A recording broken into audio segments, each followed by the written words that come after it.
I always love, and if there's viewers that are out there that are coming in the room right now, they hear me say this all the time, but I always feel like when I start a webinar, it's like flinging the doors open at Warwick's and watching, I love watching all the numbers go and watching all the people come into the room. So, so welcome to all of you that are joining us right now. We are so excited. Nanda, I want you to hold up that book because today is Yay. release day. Oh, so exciting. I'm sure your day was absolutely crazy. It was wonderful. Yeah, wonderful and good. So Wonderful. a girl within a girl within a girl is out today. We're so excited. I had the pleasure, gosh, what was that? Like September, October-ish, I think it was. Yeah, a Um, while ago, September, I think. Yeah, I had a fun preview of being able to read this book early and interview Nanda with a couple other authors at a California book conference. So that was super fun. So you all are in for a treat when you get your hands on this book. So speaking of how to get hands on this book, I'm going to be in their chat. And you can tell us where you're calling in from. In fact, before we do that, let's find out where everybody's calling in from. So, Diane, I know in your bio, and I'm going to read this, that you're from California, but where are you calling in from today? I just arrived like 3 hours ago in New York City. So I'm in the How big city in the big for a city. couple of days. Yeah. Awesome. Super fun. And the weather there is better, worse than California? It's not so bad. It's kind of cool, but tomorrow is supposed to rain Oh, all day. But yeah. but it's not too bad. It's not as cold as I think it had been. And then, Nanda, where are you calling in from? I'm at home. I'm in Reno, and Okay. yeah, it's I'm at home.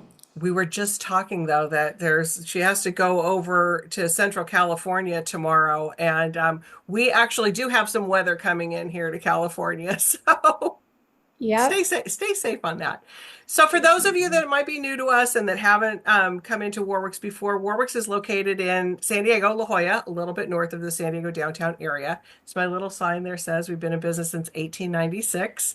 So while we're not the oldest store in the country, we're the oldest continuously family-owned store in the country. So Nancy Warwick is our fourth generation owner.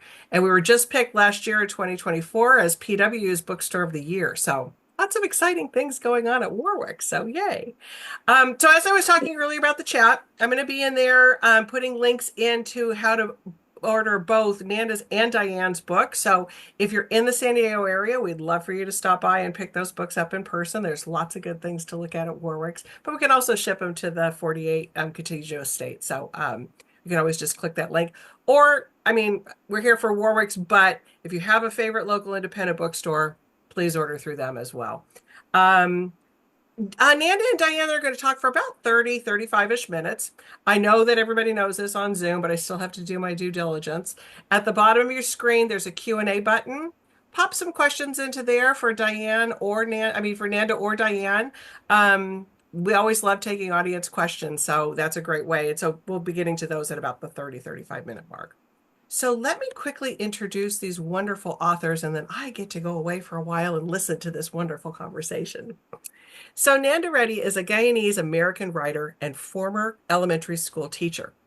She immigrated to the US with her family when she was 9 years old and grew up in Miami, Florida. She loves visiting off the grid places, love that, hiking, and painting with watercolors. She currently, as she says, resides in Reno with her husband and two teenage sons. And A Girl Within a Girl Within a Girl is her first novel. Yes, hold that up again. Joining Nanda is Diane Marie Brown. Diane is a professor at Orange Coast College in Costa Mesa, California, and a public health professional for the Long Beach Health Department. She has a BA and MPH from UCLA and a degree in fiction from USC's Master of Professional Writing program. Her work has appeared in Bomb Magazine, Here Are Voices, Scary Mommy, Women Writers, and The Daily Bruin. She grew up in Stockton and now lives in, like she says, in Long Beach, but she's in New York right now with her husband, their four daughters, and their dog Brownie, which I love that name. Her debut novel, Black Candle Women, is a Read with Jenna book club selection. Congratulations on that. So, with that, ladies, have a great conversation, and I'll see you in a little bit. Thank you, Julie. Thank you, Julie. Hi. I'm so excited for you, but like launch days are already amazing, but as a debut, like you only get to do that one time, right? So, congratulations, first off. Thanks. How are Thanks. you feeling? What did you do today? Oh gosh, it's been such a fun day. I part of me wondered if it would be sort of anticlimactic because you do so much pre-publicity, and Mhm. I worried about that a little bit, but no, it has not been anticlimactic. It is just, I Good. feel like I'm walking on just a cloud. This morning I was fortunate to be able to do a little local TV show interview, which was Oh, that's fun. fun. So yeah, so fun. And and then just the shower of just love online and from Mhm. family and friends. It's just been overwhelming in a great way. And so yeah, it's been a wonderful day. That's amazing. Very, very happy. And just take it all in, enjoy it. And I mean, I feel like I'm always saying like, oh my gosh, I'm so tired, but it's worth it. Like all the things that come with being a writer and all the hustling. It's also a lot of fun. It's kind of the writing part, I think, for most of us is what really feeds us. But sharing, getting to the point where you're sharing your book with the world, I think is, of course, the what I think feeds us and really warms us. And so I'm glad that you will be able to connect this beautiful book with readers. Um, can you share about the premise of a girl within a girl within a girl? Absolutely. So, this is a novel about a woman who hides her identity from her family, and who, in the opening pages, she's contacted by her sister. And so she is forced to finally come clean to her husband, who has no idea that she had a different birth name, that that she's an immigrant, that Mhm. she had multiple identities that she inhabited, and and so the story interweaves that present day dilemma with the adult version of the character, with her past, and heavily in the past, because the readers discover why she hid her identity, what she's running from, and what's at stake. And so yeah, those two are interwoven, and Mhm. it's an identity story about Yeah. and also a coming of age story. Yes, I love that part where there's definitely the coming of age story is so present and it's beautifully told, but having it connect to her present day of her thinking about identity, it's really, really nice the way that you brought those together. Um, can we talk a little bit about your title, which I love your title? Um, Um, yeah, how did this come to you right away? Was it obvious or and as people read the book, they come to understand the title, but maybe tell us about your process for coming up with your title. well, so actually, I had a completely different working title for many of the early drafts. As you know, you're a writer, that you do that first draft, and then you probably went through the same process as me. I had tons of beta readers where I did them in rounds, and major editing in between. And it wasn't until kind of in the later stages of editing that I kind of thought, this title. So the first title, the original title, was A Life of Deafening Lies. And partly it was because there are deaf characters in this book. Mm-hmm. The protagonist has a deaf sister, she has deaf children, and her husband has a deaf sister. And so deaf characters definitely are in the book. And then she lives this life full of lies. And so A Life of Deafening Lies was another mouthful of a title, was what I started out with. But it just never felt like the final title. It was actually, I went to a workshop at Community of Writers in Lake Tahoe, Mhm. and I workshopped a scene, and in that scene, young Maya, who's Sunny, she's sitting at a table and she's talking to the smuggler, and he is, I mean, I didn't bookmark it or anything. You'd probably find it and read it to you. But he's telling her, no matter what, you can't say your name. From now on, during the trip, your Mhm. name is this name. She had Yeah. to pretend she's Anita, and then, but she was taking the place of a girl who was supposed to take that place, and she just Mhm. by circumstance ended up there. And so there's a line where she says she's a girl inside a girl inside a girl, and so Mhm. and everyone at the workshop just loved that line and loved the image of it, and it was during that workshop that I was like, that's my title. That's the title. Yeah. Although I changed it. I mean, Yes. I changed it a bit, but No, but I mean, that it makes so much sense when you get to that part and you realize, oh wow, she really is, all these different identities. And so her true self is hidden underneath these other identities. So she is a girl within a girl within a girl. So I thought it was a beautiful title. And you brought up something that made me think of so in my book, I have a character who is nonverbal. And you brought up having a couple of characters who are deaf. Sometimes I had questions about, what was that choice about? But maybe you can share uh, how you thought to have a character or characters who were deaf. Is that just something you wanted to showcase, or just curious about that? yeah, absolutely. So I do have a deaf sister, a deaf older sister, and it was interesting. I didn't sit down and intend to write a book that would include deaf characters, Mm-hmm. but when I sat down and I started the opening scene, the very very first draft, she just appeared.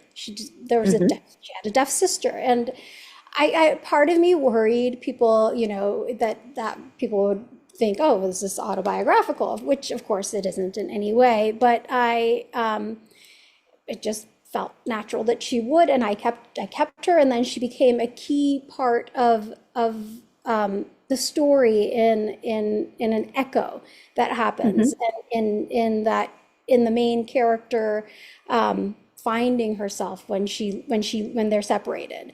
Uh, Mm-hmm. so the decision was made because of it, just I guess unconsciously. When we write, you do the same thing, I'm sure, where your life kind of filters into the book in small ways. You mine from your life because we know certain Right. experiences, and one of the experiences I know really well is being a younger sibling to a deaf an older deaf sibling, and having to be their interpreter, and having that feeling of being somewhat like married to them. You're conjoined because Mm-hmm. you're so close in age. And so I kind of mind that emotion and feeling in those when you get to that's one of the first scenes too. It's the second scene when you meet Mm-hmm. young Maya. um, she has this sense of wanting to like just leave her sister because she's just been attached to her whole life, and that is a feeling of course I exaggerated in the book and fictionalized and used, but it was that all of that came from mining from life. And again, my deaf sister is nothing like Roshi, who is the deaf character in the book, and of course doesn't live these circumstances at all. But I wanted, I guess, to represent a deaf character in Mm-hmm. the novel too, partly because that's not common thing. I mean, a Sure. guy named American character is also an uncommon thing, but yes. Yes. But it's great. It is great to see like a diversity of characters, because as a reader, that's how we learn a lot about people. We can learn from their fictionalized experiences. So I thought that was really great, that you had that your characters were very diverse in other ways. Where I have a question a little bit later on about your characters, but before I get there, I wanted to ask how this story came about and how long it took you to write it. So, I've told this story a couple times, how the story came about. It came in like this aha moment. I had been writing, my whole life. I have three novels that I finished and shelved, because I Mm-hmm. never really went through the full editing process. You get to the Mm-hmm. end, and for me, maybe I have a little ADHD with this. The next shiny new idea is always easier than going back and like dealing with this manuscript, right?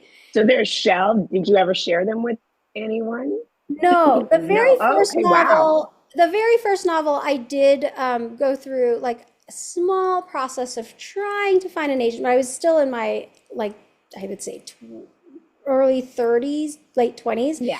and I I didn't try very hard. I Yeah. was during that time where like you get your first or second no, and that was back in the day when you had to like write actual Right. letters. Thanks. Yeah.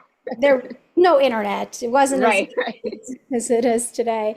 And you get a couple of no's and you think, oh, I'm not good enough. Right. I'm not ready, and this is not ready. And life takes over. I was a teacher, and then I was writing in the summers, and then I got pregnant, had my kids, and stayed home with them, and it was full time. You have 4 kids, so I'm sure you understand the full time part of that, Mm-hmm. if you choose to do that. And then and so I wrote other stories because I was compelled to write. When you're a writer, you're compelled to write. Mm-hmm. But this story came while I was on vacation with my family. There was a tour guide who, I'm of East Indian origin, but I'm Indo-Guyanese. I was born in Guyana. We have generations of family in Guyana because of the colonial history.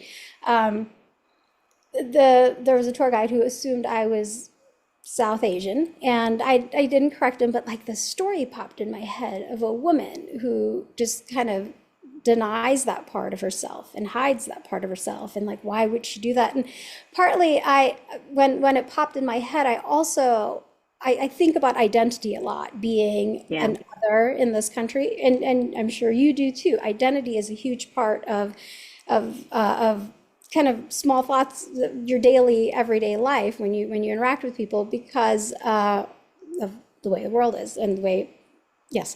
But Yeah. I wanted to explore identity. I instantly thought, oh, this woman is hiding herself, and then who is she and who is she choosing to be? And I knew she just the story came not fully formed at all, but like I knew she would inhabit multiple identities, and I knew she would like deny her, and I deny her like family, just and Mm-hmm. separate herself, or something would happen to create that separation. And I also knew she'd be Guyanese American. And prior to that, I'd never written, none of those 3 novels that I've written feature a Guyanese American protagonist. Mm-hmm. I think it never even occurred to me. We're a small country and a small population, and maybe part of me thought no one really is interested in that. I don't know why. I read a lot, and I love books like that. But I was like, oh, maybe I could write that, and maybe this is the story I meant to write. And it rattled Yeah. around in my head because I honestly didn't feel equipped or like skilled enough to write it at the time that it came to my head.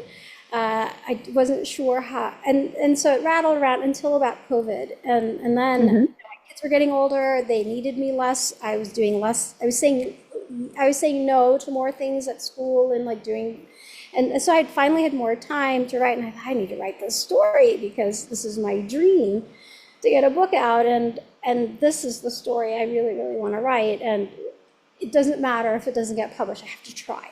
And here we are. Wow. And so character was really central. That's kind of where this started from. But you do such a great job on describing or letting us understand where she came from. So I really appreciated that. I didn't really know much about the Guyanese Guyana. culture. Yeah, I didn't know much at all. And You're not, so that's, I don't mean to interrupt you, but like that is yeah, not uncommon. Most yeah, people don't know where Guyana is. It is a right. tiny country. I looked it up. Like I'm like, let me, and I like, yeah, I stopped doing a little research because I was curious, which is, really neat when somebody's writing, gets you to want to learn more. But yes, yeah. Yeah, I mean it's a very tiny country. It's in South America. It's the only English-speaking country in South America. It Mm, aligns itself more with the Caribbean nations, the island nations, because of their history of colonialism, and they were a mm, British colony during that whole, you know, slavery slash indentured servitude time and sugar trade, with the sugarcane farms everywhere. And it's a relatively young country because it gained its independence in the late 60s. And mhm, this story is set in the 80s of Guyana, and when my family had emigrated from Guyana, it was the same time. But there was a sense of that at that time because the country was so young and there was a lot of like political upheaval and uncertainty. There was a sense of like desperation to leave. Like everyone wanted to like leave, and there was mm. mass exodus. A lot of people went to Britain. There was a lot of people in the United States and in Canada. And right now, Guyana has less than 1 million people living there, Wow. but more than 1 million Guyanese expats around the world. So it's one of those rare countries where there are more Mm. people who identify with the Yeah. country outside of it than in it. In the U.S., then is Florida kind of a hub now, or is there a large community there, or it's kind of spread out? Well, it's in the United States. It's actually New York City. Oh, New York. Okay. Yeah, there's a little Guyana in Queens, and there's a Okay. huge population of Guyanese in Brooklyn. Um, Okay. and so Brooklyn and Queens, where you'll find Guyanese people, and in Miami, actually in Florida, they're kind of spread out. There's a lot in Orlando. I grew up in Miami. But I feel like my family, my dad has 17 brothers and sisters. My mom has 9, a lot of cousins. We are the Guyanese people in Miami. I mean, there are That's others, amazing. but we Wow. are a massive part of that. Um, yeah, there's but because we align ourselves with with Caribbean people. We kind of hang out with Trinidadians and Jamaicans and Guadeloupe, people from Guadeloupe, and yeah. Have your family members read the book? Not well. My husband has. Yeah. I've had Guyanese readers, but they're not in my family yet. Not your family. Okay. No, no. Yeah. So I don't know. Um, maybe we can talk a little bit about Maya or Sunny. I was like, what? When I asked this question, what should I call her, Sunny or um but yeah, maybe share a little bit about this character who we definitely see her leave her home and deal with a lot of challenges in this new place in the US as she's in these very formative years. So maybe you can talk to us a little bit about that character and what inspired you to write her, or do you what her story might have. Again, like you said, sometimes things just come to you, but if there's anything else that led to her development. Well, I knew like when I was gonna go back and write the beginning part of her story, like when yeah, like I said, the story started with Maya. I knew kind of who Maya was. She was this woman who has ensconced herself in this suburban lifestyle, and where she's through assimilation and choice erased her past, and so she's like sort of a blank slate. You meet her and you don't know exactly, you can't tell what anything about Mm-hmm. her past. And so when I went back to kind of mine who she was, I knew she would have arrived in the country at a very formative time in her life, when she was on the cusp of young adulthood, and maybe just exiting childhood. And that's what Mm-hmm. I try to capture in that, in Sunny. So Sunny is super naive because she's in Mm-hmm. 1980s Guyana. There's no access to television and obviously no internet and all that stuff. And so her naivety is so deep. She even believes that America is a land in the clouds because, when the planes pass, everyone said, "Oh, they gone up to America," and so up to America, she'd always envisioned America as this land in the clouds. Also, because America was so idealized, everything American was just and Yeah. so she she's just sweet and naive and Mm-hmm. wants to please her family, but she is also like a person with a strong personality. 'Cause she, in the opening scene, she Mm-hmm. ditches her sister and Mm-hmm. for the first time to go check out these dolls that this friend Mm-hmm. was telling her about, which are Barbies. And so there's a sense, there's the sense that she's strong, but that she's also, she wants to please her family and be a good girl. And she is super naive. And then so when she comes to America, she's a fish out of water, and they call her a different name. And this land in the clouds turns out to be not quite so not the utopia that was sold to Mm-hmm. her. And so we watch that change happen with her as she yeah, as she evolves and as she grows, and and of course that's happening during puberty. And so I kind of wanted that to kind of go together. And um and then of course there comes a moment where she starts to like inhabit the American, like she takes the American sense of determination, and she starts to take control of her life, and she starts to do things and say, this is what I want, and this is what I believe. And uh, that correlates with the next transition. And so you watch that part of her evolve, and then there's the final iteration where she has to kind of fight for her survival and to extricate herself from this life that she was sort of accidentally thrown into. Her parents never meant for her to be harmed, but she was put in a situation where she's harmed, Mm-hmm. and in order to get out of it, she makes difficult decisions, and of course, so I wanted to show that growth, that change from naivety to just kind of coming of age. But she's not, she believes she's completely formed and has come of age when she makes that choice to become Maya.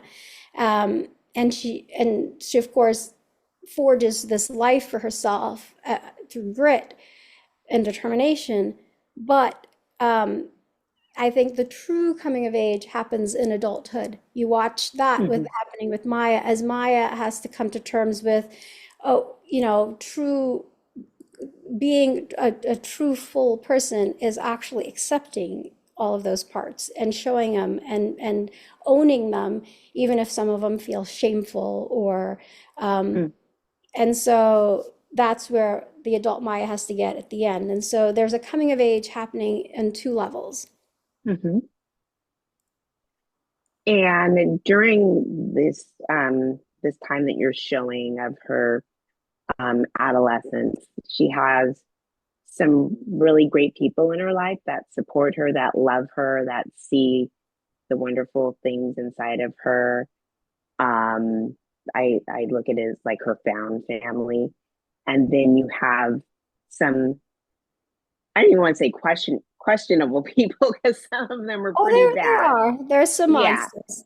yes. So I feel like you develop, sometimes with periphery characters, they're very one dimensional, but I feel like very efficiently um, you showed who they really were.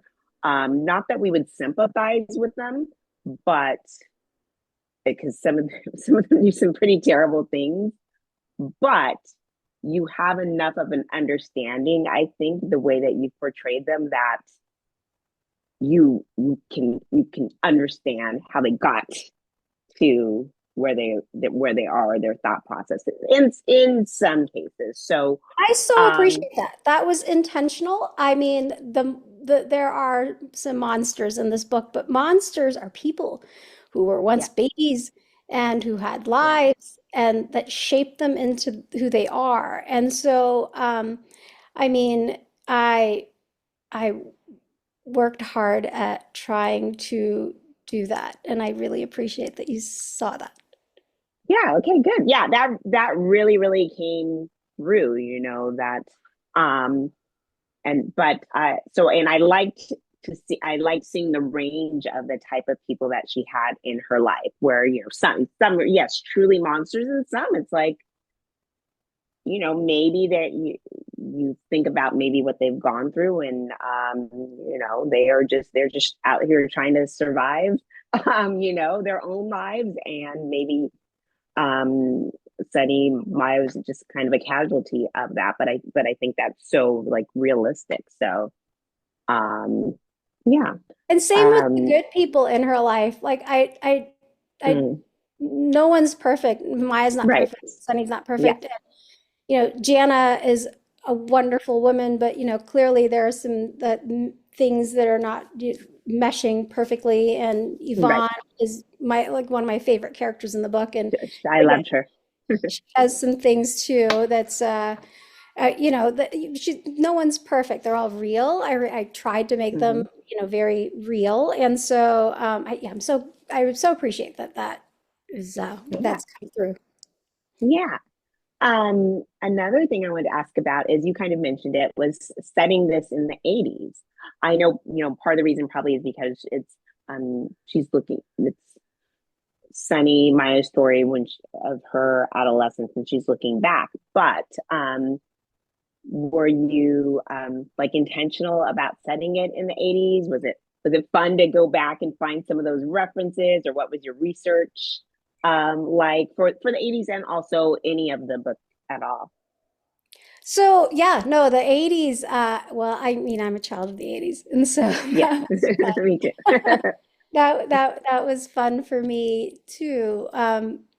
It made it, I guess, a little easier to write because Hmm.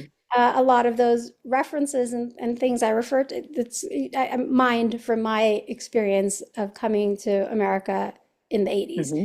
and Hmm. and being inundated with all of this pop culture stuff. Right. From like commercials on TV to all the TV shows, the Different Strokes and Yeah. and Three's Company and just all of it. And yeah, like Pop Tarts. And I remember when I ate I remember my first Pop Tart and all of that. And so that part was fun and I mean intentional in that again, I like when I knew I'd write a character that I'd be mining, from my own life to show it went hand in hand with the 80s, right? And but there are definitely lots of things in the book that I did not experience, and some of it's real gritty. And for those things, I read a lot of memoirs, and I went there's this wonderful YouTube site called Soft White Underbelly, in which you can uh, see documentary kind of footage of people talking about their experiences that they've had, Hmm. That's great. and I I listened to a lot of those people talk about their lives and their experiences to kind of get in the headspace for some of the scenes and the things that happen in the book, where, you know, I've not lived anything like that. So Yeah, that's a great tool. Just thinking, I know there's oftentimes writers who attend these types of events. So, thinking about research, and I hate to call 80s historical fiction, but it basically is now, which is crazy. But um, I know. yeah, memoir and people talking about their experiences. I think that's a great way to, like you said, it's not just the historical facts; it's how we're people thinking at those times. So that's a really good tool. I'm going to ask you one more question, and then we'll do some kind of quick fire questions. Perfect. If Can you share your publishing story? And did you always want to be a writer? You know, I figured I always wrote. I always wrote in that as soon as when I came to the United States, that was like when I first was introduced to books. We didn't have books in Guyana. I didn't. And I read a lot, never thought of being a writer until, you know, high school. I was writing poetry but never thought I would be a writer. In college, I took a couple of creative writing classes, but it's going to sound strange, but I was sort of embarrassed to even think I could do that, right? Take like study writing. And partly it's because I was a scholarship student and you know, my parents, I didn't come for money or anything, and I needed a job when I graduated. And so I became Mm-hmm. a teacher and thinking I would write in the summers because story ideas started coming to me, but I never told anyone I wanted to Mm-hmm. write. I kind of kept that all really secret. And, but I would write because I couldn't help it. And I would read. I read a lot. Um, but you know, when I finally started telling people, oh, I want to write, it was only like in my circles. I wrote all those novels I told you about, that I've shelved, and that is actually how I learned to write. I mean, I read all of the Yeah. books on craft and I went to workshops, but I don't think you learn to do it that way. You learn to do it Right. by doing it. And so, and then by critiquing and Mm-hmm.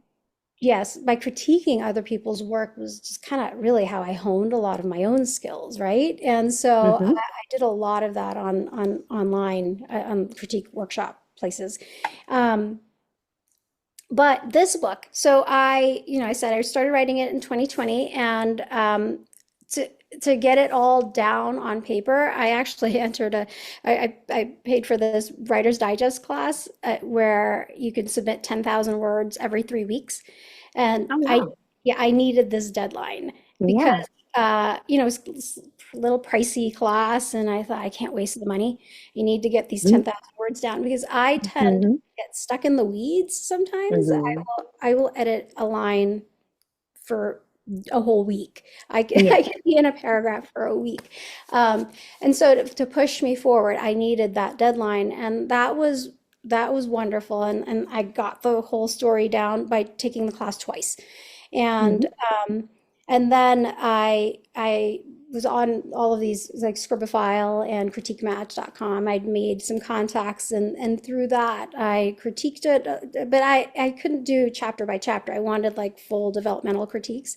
And to do that, I did beta swaps. And so I would read their work and review it, and they read the entire thing. And I went through many rounds of that. I ended Mm-hmm. up having was 10 beta readers, but Wow. like I put them together and like so that Yeah. maybe like 4 or 5 rounds in that, so that I'd have Mm-hmm. multiple opinions at once, not just one reader's opinion. And Mm-hmm. by that took like a whole year or so. And by the end of that, I kind of knew I was ready to start thinking about like submitting to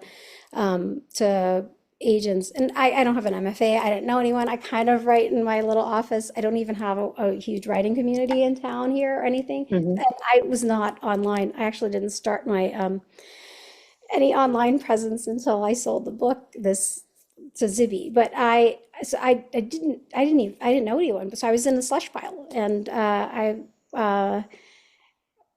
went through, like, I was lucky. People started requesting, the agents started requesting fulls almost right away. I went through, I had a revise and resubmit that was really close, and then that one didn't take, but then I got an agent eventually, and then I revised with her.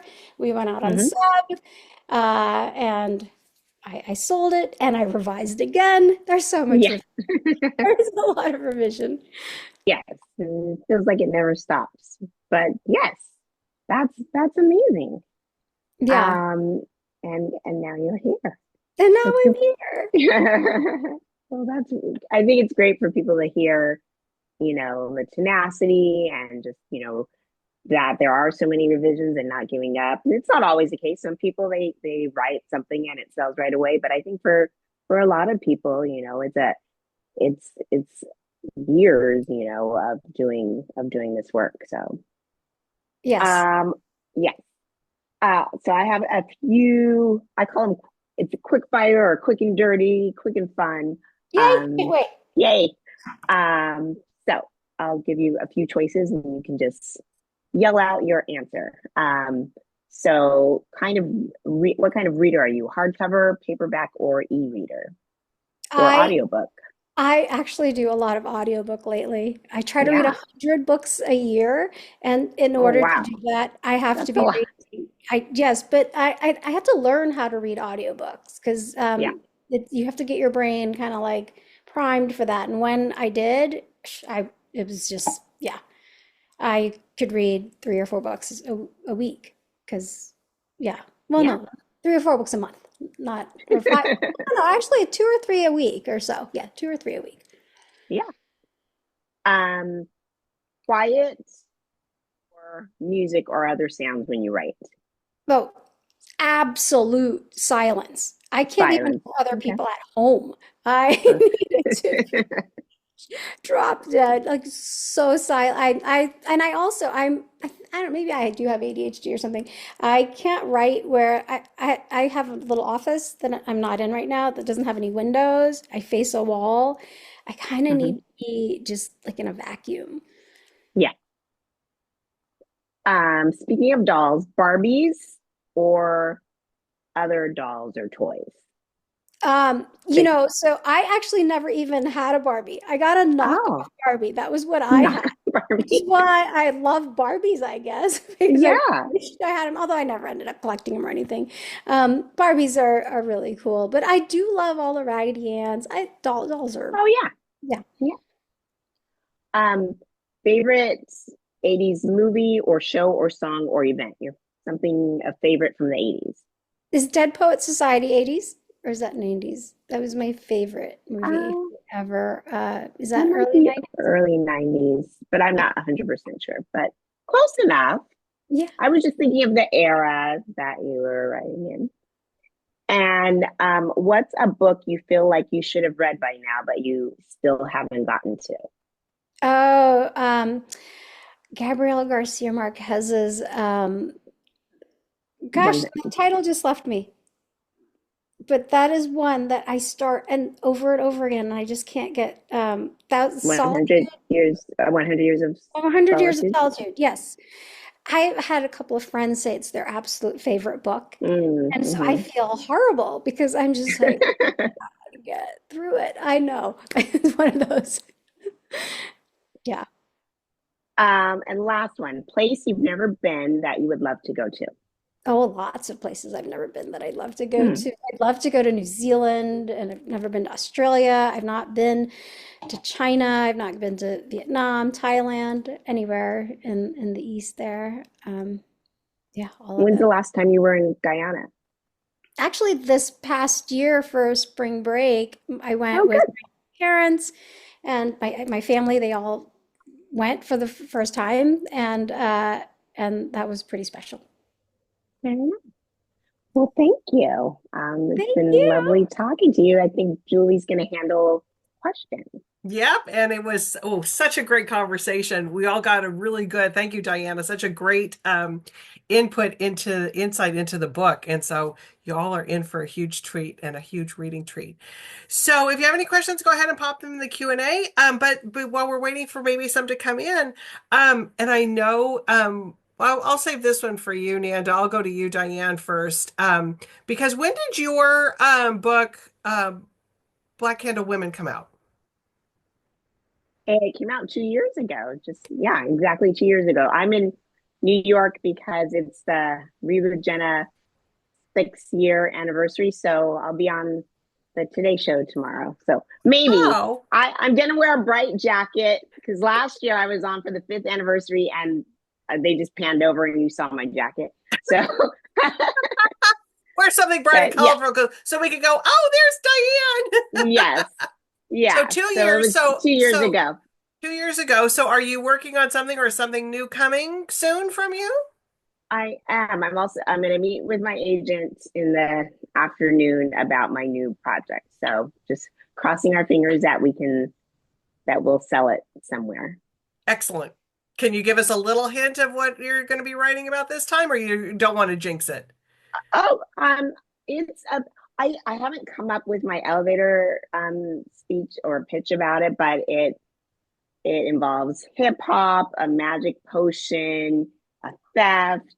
Um, but I gotta, there's a potion that's been stolen from two families who have kept it. They're the Mm. keepers for centuries. And so then they're trying to get one family trying to get it back to the other family. So. Ooh, sounds intriguing. Yeah, magical realism, kind of like your book. I Yeah. love it. Yeah. Love it, love it, love it. So, Nanda, I know that your book just came out today, but I'm imagining, because it takes a while to publish, so I'm imagining that you've done some things. Are you working on something new that you'd like to talk about? Yes, so I mean, I am working on something new. I'm not gonna jinx it by saying what it is because it's not done yet, But and lots can change. right, a lot can change. But there is a Guyanese American protagonist in it again, but it's set completely in the United States, and it is a fast-paced novel, pretty much like this one is. I've been told this one is fast-paced, Yes, it is. and I tend to write, I think, like that. So, Excellent. Well, we can't wait for that one too. Ladies, so tell me, Diane, I'll start with you again on this one. Where do you, if you have social media, or where do you have a newsletter or website that you want to direct people that want to might find out more about what's going on with you? Sure. I'd say I'm most active on Instagram and I'm Diane underscore Marie underscore Brown. But I have all these like TikTok videos that I'm like half edited, but I just never get them up. I think that's probably my space that I gravitate to more. I just haven't put in the time. So everywhere else I'm writer die chick. Okay. So maybe this will be my TikTok year. We'll see. There you go. I love it because there's just so much and it takes so long to do all that stuff. To do it right, it takes a long time. So that's the thing If that you're people don't not realize. like my kid's age, and my daughter, she's fast, but yes, for me, it takes a long. I know the kid, yeah, those young brains are able to do it a little bit quicker. There's a question, I do think it's a comment coming in on the chat real quick. I don't know if you're seeing that, Nanda. yeah, as a Guyanese, so I'm wearing my contacts, I have to admit, because I can't read it very well because it's smaller. But as a Guyanese woman and author, what would you want other Guyanese women who read your debut novel to take from this? Um, so okay, I want to say first of all, I don't. There are no Guyanese novels out there. There really aren't. And as I was writing it, I didn't really think about that too much. I tried not to because that would have burdened me. And then, but now I do want to say I don't want this book to feel like it should represent Guyana or represent all Guyanese people. It's a story about one girl and like one circumstance, and I try to so I worry about that a little bit, like that people might think that it should represent the country, and it's just a glimpse into one life, right? But I would, for Guyanese people, I would just hope that they do see themselves echoed in the book, that they feel that the representation was honest, and and that they just cheer the fact that Guyana, like the setting of it, is kind of there, as they remember it in the 80s, because it's changed. It's quite a bit different. Yeah, but I do think, she says that as a millennial reader, and she was telling her mother who immigrated here in '70s about this book today, and she was so excited to hear about a story based on a Guyanese immigrant's experience. So I think that that is really great to have that to glam onto. So yay, Thank that's you, thank you. exciting. I'm so excited for this. Thank you. Thank you for being on, and thank you for the question. Yeah, that's incredible. So, for you, Nanda, how do you like to well, it's a new experience that as a debut author, but how will you like to interact with your readers? Yes, I'm mostly on Instagram, and I update my website fairly often so that it has all the events and things happening. I A year ago, when I first sold this book, I was nowhere. I was not findable online. And if you Googled my name, you saw a bunch of old Indian men, because I guess my name is a male name predominantly. I don't know. But now you find me, and I'm mostly on Instagram. And so is it just under Nanda Reddy? Is that Yeah. Oh, it's Nanda Reddy Author. I'm Nanda Reddy sorry. author? Okay. At Nanda Reddy Author. And then your website is what? NandaReddy.com. NandaReddy.com. Excellent. Do you have a website, Diane? Yes, it's DianeMarieBrown.com. .com. Okay, it's just a name. All right. Well, ladies, thank you so much for this. Diane, congratulations on being there for the 6th anniversary. We'll look for your jacket tomorrow on the Today Show. And Thank Nanda, you. congratulations on the launch day. Yeah. Thank you so much. Thank So you, Julie. exciting. Thank you so much. Thank you, Yeah, Diane. Thank you both. This has been Congratulations. wonderful, and it's made launch day that much more special. excellent. And Yay. readers, you've got something to look forward to. So bye-bye, everybody. Bye. Thank you. Thank you, Thank Julie. you. Bye.